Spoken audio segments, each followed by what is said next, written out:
controversial subjects with the facts can be tense, but we are Ace Up Science here to make things make sense. All right, cheers. Cheers. Greggy. So I'm like so scared to drop this over our electronics. Like it's my biggest. If at any point this just cuts out and ends and you never hear from us ever again, it's because we spilled alcohol on all of our equipment. Yeah. And somehow we were never able to buy any other equipment ever again. So when is the first time you got drunk? First time. I actually remember the first sip of alcohol. Ooh. I'm going to go through that first. So I remember as like a 6-year-old or something in that age Okay, range. your parents are getting pulled into No, police I department. remember like going across one of my dad's empty cases of beer bottles and just like tipping one upside down and getting like probably mostly backwash, which is probably why it was extra And disgusting. warm, like Yeah. But I was like, ooh, I want to try this. And I remember thinking it was utterly disgusting. I think beer is actually pretty gross until it feels like an acquired taste. Do you agree?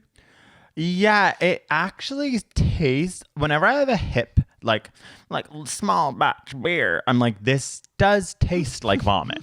You know what I mean? Like I'm like, if I just close my eyes and I'm like picture vomiting, I'm like, it actually tastes like stomach acid, like butyric Yeah, sometimes acid. it tastes like cleaner. Like a spray that you would use. We had a really expensive beer recently and it fully tasted like if you bleach. thought this was something to clean your house, you would not want to drink. Yeah, so for sure it's gross. But the first time I got drunk, I think I remember like in grade like 9. Oh, I have 2 stories now. No, it was young. Yeah, I definitely was Mitch, underage. you're a Catholic. No, I know, but I just remember like we used to go to like Natalie Ackerman's house. Like shout out Natalie, I haven't spoken to you in like 15 years, and we would just like have drinks and stuff, and it felt like so cool because I was never like really in a cool group of friends, so I like never actually went to parties. Wait, so grade 9 is when you first... I don't know. I think so. Wow. I have one other memory that might also be the first time, and that was around that same age. And it's because I went to a musical theater camp, but I was the youngest. So at the end of the like, you know, month and after the performances, everyone has like a big party. And so I remember them like giving me alcohol. And being Who? like the other kids who would have been like 18. And Oh, there were people, but that's not even still of age. There were people who could buy alcohol and give you alcohol? I don't know. Oh, it's a party, It not was a bar. It was a picturing party. bar. Yeah, no, I was never in a Oh, bar. okay, I was always okay. but yeah, I don't have that many memories because I was a loser. No, oh my God. Drinking alcohol does not, not drinking alcohol does not make you a loser. Sorry, I didn't mean that. I meant I was never in very many situations to have the ability Yeah. because I wasn't really invited to. It's like, honestly, in high school, I was a loser. I just drank more. I was just like, they're just like drinking loser. Do you remember your first time? I remember the first time that I got, like the first time I felt drunk. And I remember it was being drunk. Okay, wait, no, I'm mixing 2 memories. But okay, I'm like, whoa, now I'm like, oh my God, I get drunk all the time. Fascinatingly, as we'll get into what it does to you, makes you forget what you're doing when you're on it. But I do remember the first time I got drunk on a 40, like, you know, those like big things of beer. So in where I grew up in Toronto, what you would do is you would call a number and this person, like a variety of people, you'd have different numbers would like filter around the high school. And these adults would come to wherever you were, usually like a park or a school. You'd get into the car and they drive you around so it wasn't suspicious. Grade 10. Sorry, how old were these adults? Who were they? 34. Like, it was a business. Like, weirdly, we had something similar, but Yes. it wasn't like an adult. It was like a all young... our cop and RCMP listeners are like, excuse me, tap, tap, tap. What is happening here? It probably black still market. happens. Yeah, I'm sure. And I'm not going to drag any of them because they made my high school great. But you would drive around, which was like always 2 friends would go in. And like, if you were the friend that night, it was like you were taking one for the team. The courage it took. Oh my God. You would drive around so it wasn't suspicious and you would pay them. And like, it was always very smart as young people. You're like, you know, you're not going to buy like a nice like oak aged whiskey because you're like, it's just like a Imagine. It's I like know. that's how high class it is. yeah. They're like you're a 65-year-old adult who has like a really developed taste for wine and He's whiskey. like, the notes on this one are actually great, 16-year-old. yeah, or you're like, whatever. oh, wow, you learned so much at that age because of the truck. But 40s were a very practical way to get drunk. It was like high amounts of alcohol. It was like one thing of beer. It was like you each would get your one.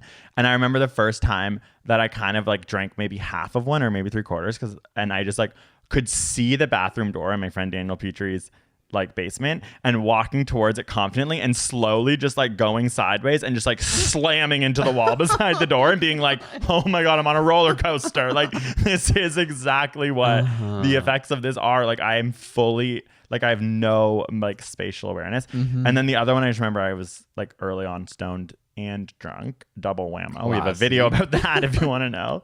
And my dad was driving us to like a semi dance in high school. And the car ride was so fun. Like he was playing music. And I just remember being like genuinely being like, this is so fun, but knew I had to like not appear drunk. So I was just like staring out the window, like silently while truly feeling like I was partying so hard. Like Usher was playing. My dad was like going up and down a hill and like I don't want him to know that I'm having any fun at all. So I'm just like having the time of my life while like looking at him like I hate this drive. And then the rest is history. Yeah, then it became part of your life. It really is like a rite of passage in some ways. I do remember, I want you to tell me about getting drunk and the science behind it. I remember very strongly, and I'm sure many of our younger listeners in university and whatnot do this as well. But there is, most of your young life, buying alcohol is a math equation, and it is what will get me drunk fast for the cheapest. Oh yeah, old Milwaukee. As you age, you start to go like, I actually wouldn't mind it tasting okay, and I actually wouldn't mind having just one or two. But it was such a thing to kind of like actually calculate the alcohol content versus the price of it. Oh God, I would go to the LCBO, which is where you buy alcohol in Ontario, and wouldn't even look at the packaging. I would go price. Then I would go pick it up, look at the percentage alcohol, and then just like buy the like inanimate substance. Like it would not, and it ended up being Old Milwaukee beer, which is high percentage alcohol. In tall cans, so cheap. Yeah, it was so cheap. Okay, well, why don't you tell us a little science, a little background around what happened to your 16-year-old self when you got that Old Milwaukee flowing. So alcohol gets absorbed in your stomach predominantly, which I find is like really interesting, and it makes sense as to why it happens really fast. Like obviously your GI tract is from your mouth all the way to your anus, but it does get absorbed in your stomach, where the molecule always goes. This is something all listeners should know. Everything you absorb in your GI tract goes straight to the liver. And the liver is a really important organ because it metabolizes things, it breaks things down, but it also decides, okay, girl, you toxic, you leaving. So like, it's like that's the reason it all goes there first, because essentially it's deciding like, is this good? Is this not good? And in the liver, it kind of is like, okay, this is okay. You're allowed into the bloodstream. And then it heads to your brain and your central nervous system. And honestly, the more and more we've always sort of learned about alcohol, but after a good solid lesson in alcohol, you don't want to drink it. It's like so bad. But there's neurotrans. It's so funny because one of the things it does is make your cognitive abilities decline. We're going to not be able to talk by the end of this, but your neurotransmitters that flow throughout your body are very important. And there's glutamate and there's also GABA. And glutamate is an excitatory neurotransmitter that acts on excitatory neurons. Whereas GABA is the opposite. It's an inhibitory neurotransmitter that affects inhibitory neurons. And alcohol decreases glutamate. So it doesn't cause excitatory neurons to fire per se, is a way of thinking about it. It actually inhibits your neurons. And that is where you hear about it being a depressant. Yeah, because I feel like quite a few people, that sounds like I'm talking about specific people. I mean, generally people are like, it's a depressant, and the image is that it makes you depressed, which is not exactly not at all really what that saying means. Like alcohol doesn't, in fact, lots of people are happy when they're drinking. Yeah, because it actually makes you perceive less. It makes you feel less. It makes you notice less. Your neuronal activity, not your emotions necessarily. Exactly. And that makes things simpler. And that's where that high, that's where that fun, that's where that, this is the best night ever. Because it's like no longer is life this complex array of like excited. Are you okay? How much have you drank? I'm chugging it like it. No longer is it like excitement, and it's very simple. And simple things can feel beautiful. They can feel like profound. You're actually thinking about a lot less, more simply. It's why you have an idea and you repeat it. You're like, oh my God, mind blowing. But guys, have you ever thought about how when you pee, you pee, or like something like that, and everyone like maybe is on the same wavelength because they're drunk with you, and they're like, "That's crazy." So it's like, and it's doesn't simplifying. It kind things. of, because you're actually taking in less, your brain and body are often less aware of your surroundings. It's why obviously so many things are more dangerous when you're inebriated under the influence of alcohol, because you actually have slower reaction times, but you're also like not paying attention to things. You're just really hyper focusing, or I don't know if hyper focusing is the right word. That is probably the wrong word. It's like you're not focusing. Actually taking in enough information to make good decisions. You perceive less, so it's like maybe that's why you shouldn't drive. Like, but it's interesting because it is this. When you understand the neurophysiology of it, it's fascinating. I encourage people, to actually just get a science degree because you learn about this and it's really fun.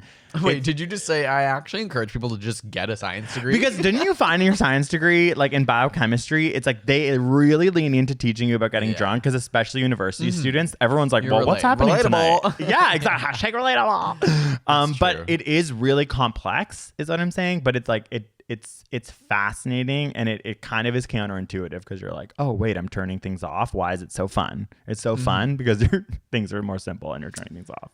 But I also want to talk about our favorite thing in the world, which is to talk about ADH, antidiuretic hormone, and why it makes you pee so freaking much. Yes.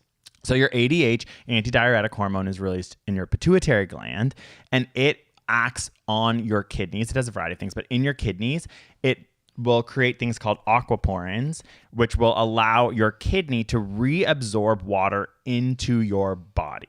So ADH is a hormone that helps you. Like if you're drinking lots of water, it will create more aquaporins. Essentially, they're like little straws in your kidney that will bring water into your body to keep it. So as opposed to pee it out. Exactly. And alcohol binds directly to the ADH hormone, essentially causing it to not create the aquaporins. So when you're drinking alcohol, what's happening is you're just peeing more. Your body, your kidneys are no longer reabsorbing that water. You're peeing it all out. So you're peeing out potassium, you're peeing out more sugars. And these are the parts of the reasons why you're dehydrated and parts of the reasons why you end up with a hangover. So I just think that's a fun thing to know, because sometimes people drink and they'll be like, I'm peeing more, or like you really have to take into consideration the fact that you're going to pee more if you're consuming alcohol ever into your body. You know what I want to do? I've always wanted to do a video on this. It doesn't have to be related to alcohol, but for sure, we pee different amounts when we drink the same things. Me and you? Yeah, but I have like a weirdly overactive bladder, and I feel like you have a weirdly not that you have an underactive bladder or I have an over one, but like I've noticed that I feel, and maybe this is just like this weird anecdotal feeling, but I get the sense that I pee so much more than you. I know, and it's so weird because I dump so much more than you. Like I dump like 7 times a day, and you do, and you do 1. Mitch says poo funny. Say it. Poo? He's like poo. It's like Pooh Bear to poo. Poo? Yeah, poo. No, I'm kidding. I don't dump more than you, or maybe I do. But I really feel that that's true. I have thought and clocked it up to the fact that I sweat more than you. I think you also have maybe a higher metabolism, or your central core is always warm and your extremities are often cold. Like at night, you are like a little extra heater in the bed. Whereas I feel like I'm not in that same way, and many other people. Like I've just always noticed that your body is always so warm, and that not that you're sweating. Although when we met, okay, something changed with you in university when we met and we first started sleeping in the same bed together. Oh yeah, by the way, we're gay and in a relationship. No one seems to know this. We're starting to say this more and more, and people are like, you're gay and in a relationship. We're like, what the fuck? Together. I sound like the honey badger. Okay, continue. I don't think the question was, are they gay? I think it's, are they together? Oh yeah, actually it's like that one with the hat's gay and that's his straight brother or something. Greg in university. So we would just start like spending the night together. I'd wake up in a puddle every single morning. This is too much information. Oh God, no. He didn't pee. I used to think I wet the bed. And I would be like, when I first met you, I was like, did he pee the bed? I used to think I peed the bed myself after a drunken night. But that went away. You must have had something going on in university. No, it's really interesting. I think it might have to do with this episode, which is that you were drinking so much. Alcohol causes you to sweat throughout the night. Think of how often we were hanging out after a night of like drinking. Yeah, fair. I honestly have thought that when I was literally doing research for this in the upcoming video. I was thinking about sweating. Like I was thinking about how I was binge drinking in university And that's when we would probably spend time You together. drank so much in university, didn't you? I was still kind of a loser in university too. It's maybe not in like the later years, I had my glow up a little bit and had some like friends, but I love how you're conflating getting drunk with being cool. I'm like, I wasn't cool. I was just drunk. don't mean that drinking makes you cool. I just mean often to be cool means you're invited to social situations where there happens to be alcohol. Or it's like there you're are not lots of cool people who would get invited to those parties and didn't necessarily drink as much. Or you weren't invited to the party, then you get drunk with your friends, have the confidence to just show up at said party. Oh, that's what you were doing. No, I'm just like, I think that I definitely drank a lot in university and was around people who partied. Like I feel like I had a really great, amazing time in university with fun friends that created a routine around going out like Thursday, Friday, Saturday. Sure. Whereas I feel like knowing you, like, it was like a friend still, group lots thing. of my friends will drink, but it's way more casual, way more like we're gonna have a couple of drinks tonight, and no one's really gonna be that drunk. Yeah, and then when I show up with your friends, they'd be like, "So who? What's that old bull shot?" And my friends are like, cool, and they love it. It is exciting to have someone with your energy around, but then it's always like you can tell the point where they're like, we actually don't want to keep drinking. Maybe my friends are more neurotic and more like anxious, and we don't love losing control. I actually do. I really like being drunk. Is that okay to say? Really? Is that interesting? Is that interesting? Is that sincerely I do, but Oh. I so hate being hungover that it makes it almost not worth it. Okay, because that's, oh my God, it's such a good segue into another scientific fact, but I'm just gonna have to derail for 1 second. I always assumed, I really feel like our personalities are so different in so many ways, and I don't like. I think I love losing control. Like I love the idea of like taking a substance to lose control. And I always kind of thought maybe you didn't. Like that you didn't like the getting drunk. But you're saying no, it's just the hangover. I genuinely would have just said that about you. Sorry.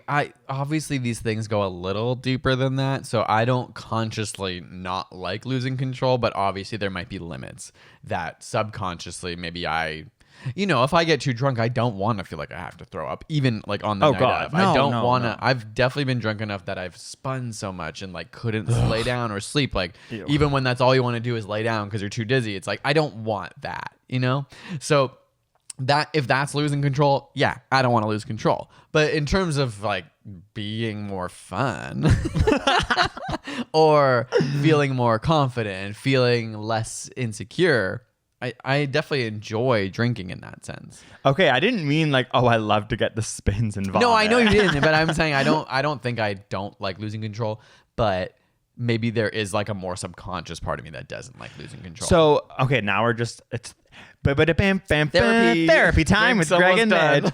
Because what I notice is with you, it's like a preemptive fear, I think. Again, you can obviously correct me, but it's like when drinking is going to make you lose your inhibition. So sometimes before you drink, you think, I don't want to be in a setting where I'm not in control.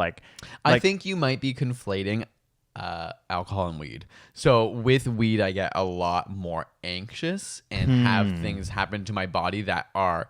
So for example, during this election, one night I was like on an edible and started watching election coverage, and obviously that's anxiety inducing, but it pushed me to a level that was like panic attack. Oh God, even though nothing really that serious was happening. So for me, I know if I'm stoned, for example, there's a greater chance that I can be pushed into a zone and have no control. That's so interesting because it's like we just learned that what this is doing is actually causing the excitatory, more anxious, involved neurons in your body to turn off. Totally. That's why alcohol as a drug, Ah. I've never felt, it's mostly been associated with like feeling crappy, feeling hungover. Yeah. But the actual process I enjoy. And if I didn't get hangovers, I would probably, it would not be good probably because I would do it a lot more. But Okay, well, there you go. Let's talk about hangovers then, because that is like a really important part of all of this. I think you're right. Didn't we just talk about hangovers?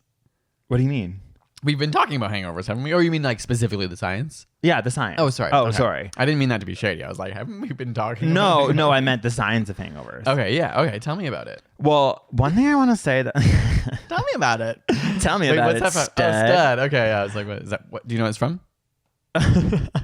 What's that from? I literally the way you pointed at me, did you know that from? I panicked and like the alcohol with my neurons, my body was like, Stop excited. playing. What's it from? What's it from? Grease. Oh, you got it. Okay. Thank the little Good Lord above. girl. I haven't seen any movie.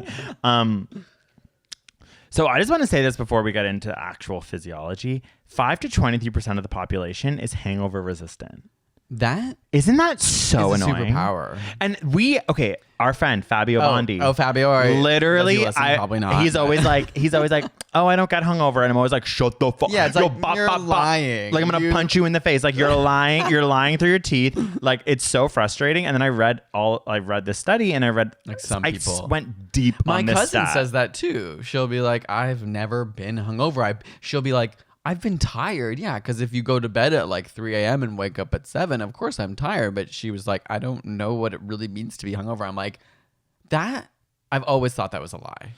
Me too. And it's okay. It's a spectrum. Like I went deep on this information. So obviously, if you excessively drink to a certain point, like everyone's Sure. gonna. It's a you can't avoid it. Yeah. Yeah, it's a continuum. Like you fall on the spectrum of this, but some people really are more resistant. And so when it comes to hangovers, what's happening is that ethanol is absorbed in your stomach, goes to your liver. Alcohol is turned into acetaldehyde. This is a pathway for all you little STEM majors out there. We all know about this one. So acetaldehyde is then, with an enzyme called glutathione, turned into acetate. And then acetate is what is easily excreted by your body. Okay. So glutathione is this enzyme that's in your liver that's essentially like, oh, here comes the alcohol. Oh, God, okay, gotta get to work. And like making acetate.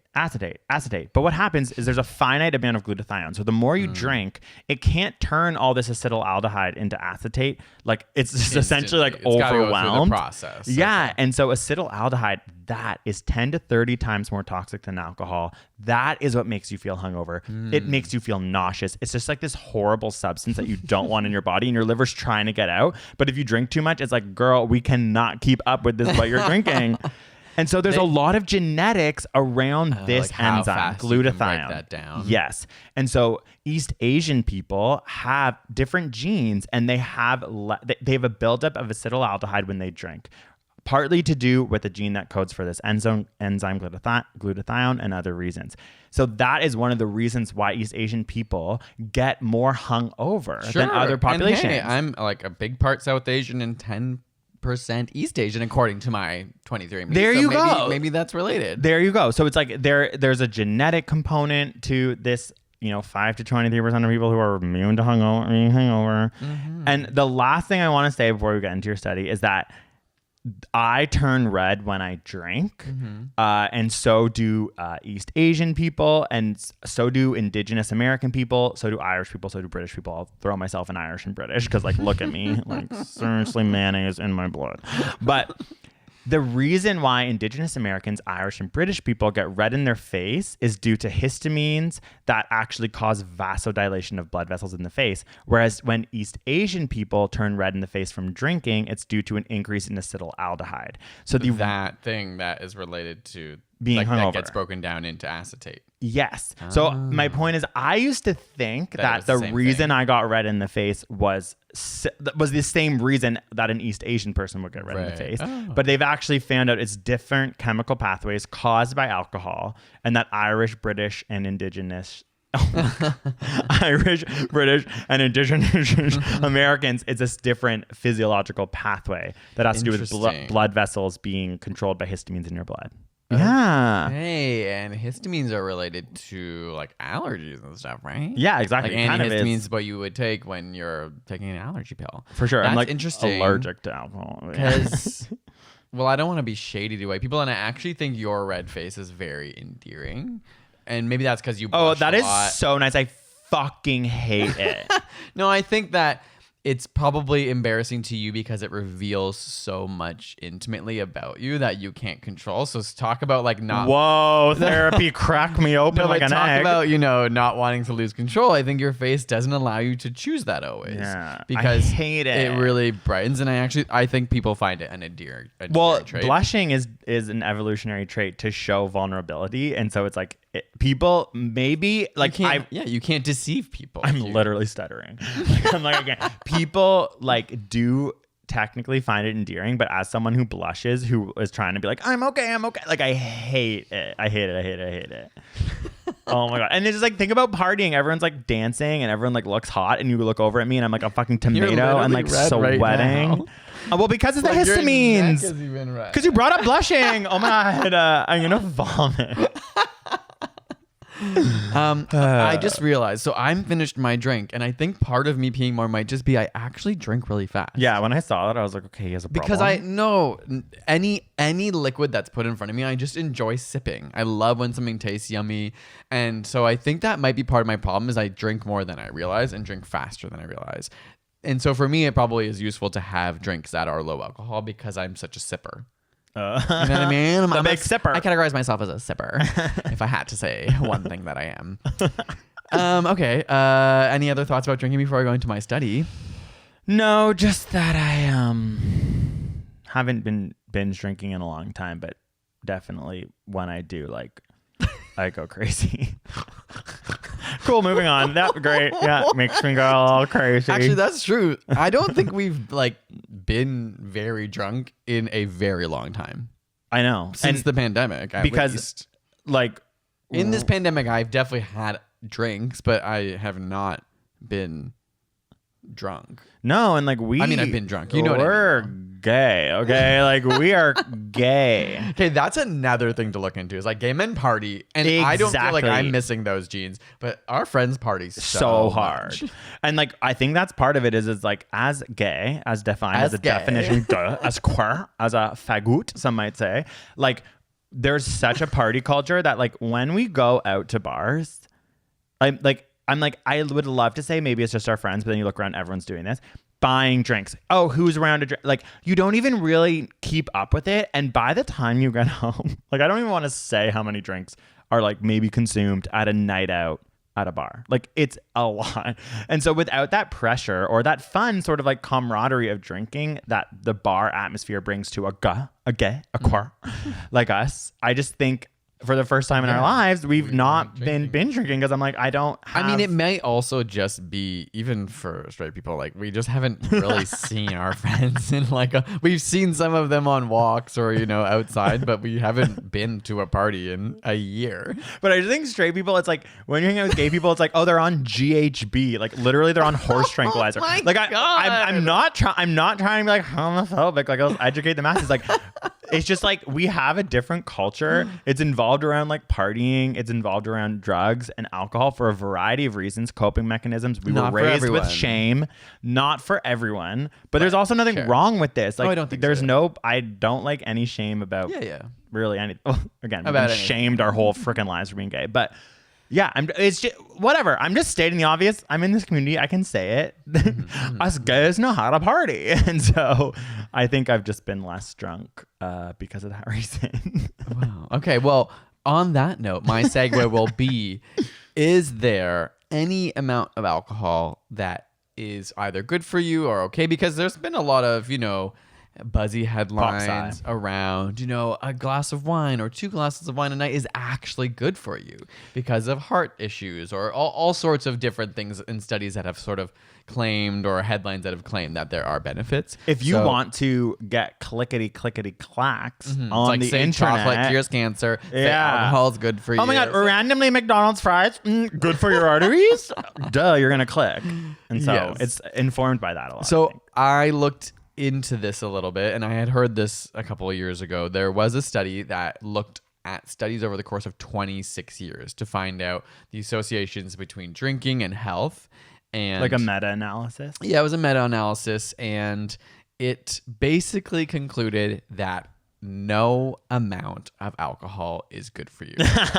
To clarify, any amount of alcohol is not good for your health. But there are some clarifications and caveats that I'm going to give you now. So in this study they found, so this study ended in 2016, so it's a little bit older now, but Trump was elected, they were done. Yeah, they were like, we got to finish this shit because everyone's going to start drinking so much more and we just like can't factor that in. Alcohol was the leading risk factor for disease and premature death in men and women between the ages of 15 and 49.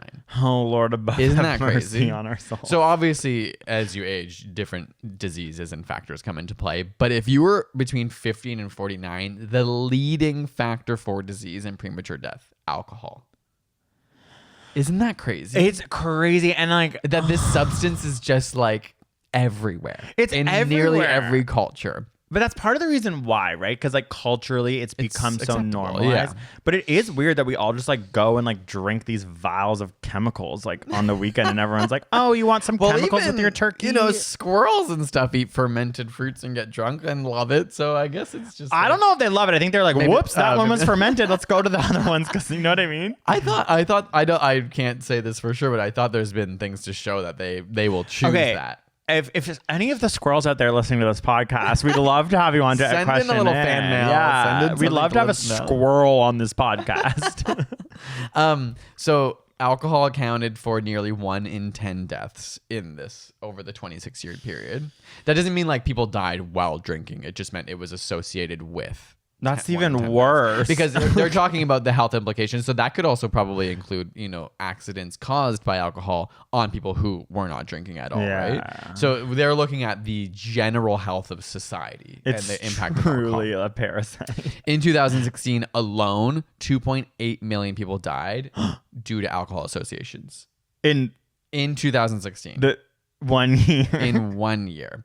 And so here's a couple caveats. So like even small amounts in this study were correlated with health loss globally. So they were kind of saying, yeah, like the 1 glass a day of wine, 2 glasses a day of wine, that's kind of a myth. So there are studies to show that having small amounts of alcohol can benefit you in certain ways. So they found that there are some heart benefits and circulatory health benefits from modest drinking, and that's true. That's not untrue. But what the studies found is that the risks and the pitfalls of drinking far outweigh those. True. So it's not to say that those other studies are wrong. It's just they get extrapolated and blown up in the media. Yeah, that's so But overall, on society, alcohol has like a way bigger detrimental effect than would be seen by the benefits to your circulatory health. You know what I mean? God. Of course, yeah. Now, 2 final things. This study was very clear that they weren't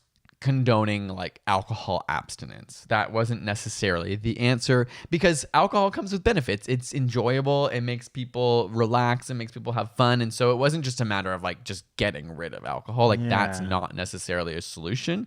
And they kind of compared it to driving. They were like, there technically is no safe level of driving a car.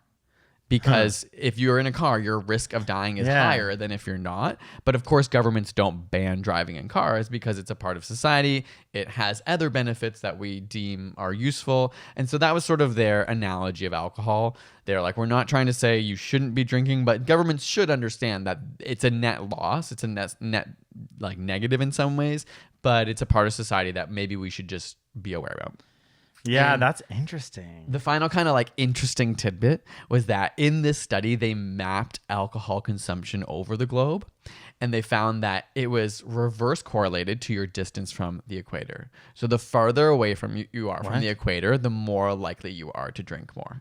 Are you serious? Yeah, so it makes sense that in colder climates that people are like drinking a lot more. Now, however, one big caveat is that like Islamic nations exist more likely near the equator, which do not drink. And so that may be creating this bias, but I think they said even outside of that bias, it was still accounted for. That further away from the equator, the more you drink. I mean, considering the sun's down right now and it's 4:30 and we're drinking, it's like, is it a coping? Because what I was just thinking, the alcohol's kicking in. My one drink, we have a low tolerance. Like it is working. Like actually, I've had one drink and I haven't drank in a while, honestly, so I'm like, I'm tipsy. Put on Carly Rae Jepsen, I'm gonna frickin' dance.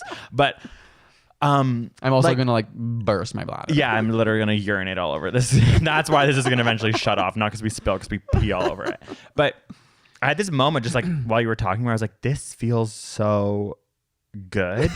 And it is genuinely the physiology of things turning off. things becoming more simple. You were talking and I immediately was taken into like a cab. Like, when you're coming home from the bar and you're in a cab and you're drunk and maybe you go on your phone to text your friends about your night. Things are so simple. You're going home. You're texting with your friends about your amazing night. That's it. You're not thinking about what you're doing the next day. You're not thinking, there's no anxiety. That I was just like, that is why people drink. Like, I know that's like drinking is meditation. Oh my God, canceled. but like that equator thing again, I'm just conflating. Like, this is all confirmation bias and not a real thing. But there's a coping mechanism. Like, we're going into winter. I always get really it's bad. like the squirrels are eating as many nuts as they possibly can. It's like, we're gonna drink as much as we can. Yeah, we're doing our part. We're like we're chugging our alcohol. But no, it is a time of coping. It is you figure out what you're gonna do. I get seasonal affective disorder. This is why I'm burning. This is why, like, between the hours when the sun's out, I'm outside putting my face to the sun, being like, please, like, make me feel something. So that's interesting, because I think it does help you cope with, hard parts of life, which is not necessarily a good thing. In fact, I would say it's probably not. But I think it's also important to not have so much judgment around how people figure out how to cope with their lives. And I think, when you can tell when things are becoming negative, and that's not for us to ever diagnose. There's limits, and there's times when it maybe gets too bad. But I think most people consume alcohol in a pretty healthy way. I was gonna say, there's a healthy reason maybe not why. the right word, but it's just like it's part of society, and at least we have programs and we have education and we have, whether it's commercials or just like teaching kids, I think it does get integrated. Like, and maybe not always in the best way. It's like scare tactics when you're young about alcohol and drinking, but it is part of society, and we need to learn how to. And I think it is okay to have the scare tactics, because usually it's around drink.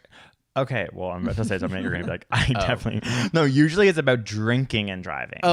Sure. And drinking and doing things that put yourself and others in danger, in which case I think those scare tactics work. I think that they're good. And fair. To be honest, I think the inappropriate scare tactics come from other drugs. Like, they don't often scare tactic you for drinking, except when it's associated to something like driving. Yeah, and it's like, girl, do not... those programs that come into schools about, like, weed and stuff when you're young, and they're telling you these horror stories. And you're like, okay, that's a little, like, weird. And they're not maybe saying it about alcohol. You know what I mean? It's like, well, actually alcohol is the one that we should be probably learning a lot more about, because I know that's the one I'm most probably gonna do. Yeah, like 15-year-old us is like getting alcohol from old men, like whatever. Yeah. But the one thing I'd say is that when it comes to driving or any of these really big societal issues, there's I think there's a black and white to that argument, which is that alcohol, if you're using it in whatever way to like cope with whatever, to have fun with your friends, you cannot get behind the wheel of a car. Like, it's just, it's so dangerous. And it does, driving we now know is dangerous. Drinking we now know is dangerous. Putting them together is like really bad. And so, yeah, I would just say, like, I'm glad I was taking that cab home from the bar in my memory and not driving. But I do think I don't like to shame people's ability to cope with really the world that we're living in. Yeah, we're all gonna die. Especially right now, it will be an interesting winter, especially for the northern hemisphere. Hopefully, people will remain mentally healthy and stable, and like whether alcohol is part of that experience for you, I don't know. But I'm just saying, like, we're even gonna find out ourselves. Like, what is our winter gonna look like as it's actually uncomfortable outside our door, and we're not going outside, and literally it's already so dark right now outside our window, and it's really early. So let's end with that. What are some things that you can say into this microphone for people to listen to as someone in the northern hemisphere about to go into winter, freezing cold Canada? Do you have any strategies for how you're going to cope? So I would say I typically hate winter, in that, like, that's always been part of me. I know I love the summer. I'd love to sit in the sun by a pool, by a beach, whatever. And I know a lot of people can relate to that. Winter I've always dreaded, and it's just been this idea of get through it, whatever. But since knowing you, and since like the last 5 years of our life, we started skiing, like cross country skiing, and now that is at least genuinely an activity that I'm excited to do. I can't do it any other time of year. Hopefully it snows, and the problem is that I just hate when it's cold and there's no snow. But I think it is just trying to find those kinds of activities that you can not necessarily force yourself to like. Like, I did genuinely like getting into skiing, but now it's become an activity that's been like, okay, there's like this fun thing that I can only do in the winter. Even if I still don't love the cold, I can make a tradition out of this. And I don't have a lot of other ones, to be honest, but maybe it's time to make more traditions like that. I do love going to a winter cottage, which is very Canadian. I think not lots of countries do like cottages where people like go to a cabin and just like sit. Maybe Americans Just like sit. No, I mean, like, I know the word cottaging is like sometimes a word that It actually means resonate. having sex in a park in Britain. There's like a gay so. term for it. Yeah. But my friends and I, my one friend has a cottage and we go up in the winter and I just like love that because you're so cozy. We have like a nice fire, we're inside and all that kind of thing. What about you? Yeah, I think cross country skiing is just like repeat the thing as I panic. Okay, no, yeah, You're gonna bird. No, are they all gonna be what I interpret? think like one thing that I guess I've taken away from like this fall and like reading again, I know I've like my way of coping has been to literally read books, just looking up birds, like sorry, looking up I'm drunk, looking up books about like essayists or people about nature has been how I've been coping. And one thing that I've taken away is that a lot of people assume that spring is this like beautiful regenerative time where like the birds are coming back, like the buds are flowering, and we're about to see this very like visceral like growth. And like we did it, we made it through.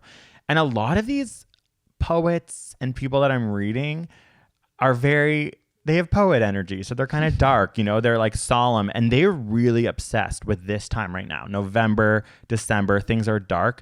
And it's like, they're talking about like the camaraderie and the beauty of like winter is a fact. Like us going into winter and to watching the trees lose their leaves in order to cope with like the wind, or watching literally the birds eat these beautiful like berries that have been created by the plants to cope with winter, made me be like, this is spring. Like we're watching nature go through a transition, and it's made me more inspired to go outside. I've been like obsessed with berries, just like looking at people's gardens right now. I'm like, this is stunning because this is science. This is like, yeah, okay, a flower is like pretty, Yeah. but it's actually like less. Even seeing an empty tree, there's so much going on behind the scenes that is really fascinating and interesting. Exactly. And actually even one of the things that I think maybe was annoying too, but you were like, oh, the trees are the leaves are, I'm like, they're not dying. Like, you know what I mean? The trees are coping. Like they're not dying. Like that tree is still alive. It's just like, it knows winter's coming. So I think that's something, because I agree. I've always been like, okay. And I know I get seasonal affective disorder. So like, I'm going to be sad regardless, but I've always sort of been like, okay, I have to make it to spring. And now I'm like, no, this is spring. Like winter is a beautiful, fascinating time. Some animals are hibernating. Some are doing the half hibernation. So we're still going to see the squirrels. Like, just like, okay, let's get out there and enjoy it as if it's spring, because it's also going to go away, as is everything. And I think that's just like my coping mechanism. It's like an intellectual shift. I think that's and we'll amazing. see what happens. It's just like all we need now is like what to think about in January and February. Exactly. And I when think it's also actually painful outside. Yeah, and it's so dark and it's really cold and it's slushy. And yeah, that will be the true test. But I think that's one thing I've loved about this pandemic is like I'm not as distracted with like truly life. Like life has been sucked out. So I've been able to like, I don't know, think of these things. I think without the pandemic, I wouldn't have the intellectual capacity to like do that type of like thinking. So we'll see if it works. Anyways, let's want to have another one. Okay. Another drink? Yeah, it's Friday night, girl. That's when we record our podcast. Yeah, I think that's it about alcohol, right? Yeah, no, Drink responsibly. Drink responsibly. We're going to continue to do episodes about this because it's fascinating. There's so much more research we can do. Yeah, well, all right. Well, thank y'all for listening. And if you want to talk to us, hashtag Side Note Podcast, or you can tweet us at ASAP Science. Yeah, and we put all the we have a Side Note YouTube channel. We also like post these on our Instagrams and things like that. So you can see us if you want on our Instagram talking right now. I was like, okay. I can't hear the music. Sorry, so I'm just like trying to figure out. It's probably over. Okay, we're drunk. We're going to see y'all. Ow, I just dropped this. Oh my God, I hit the mic. Okay. Oh, great lady falling. Love y'all. Ow, We'll ow. talk to you next time. Bye.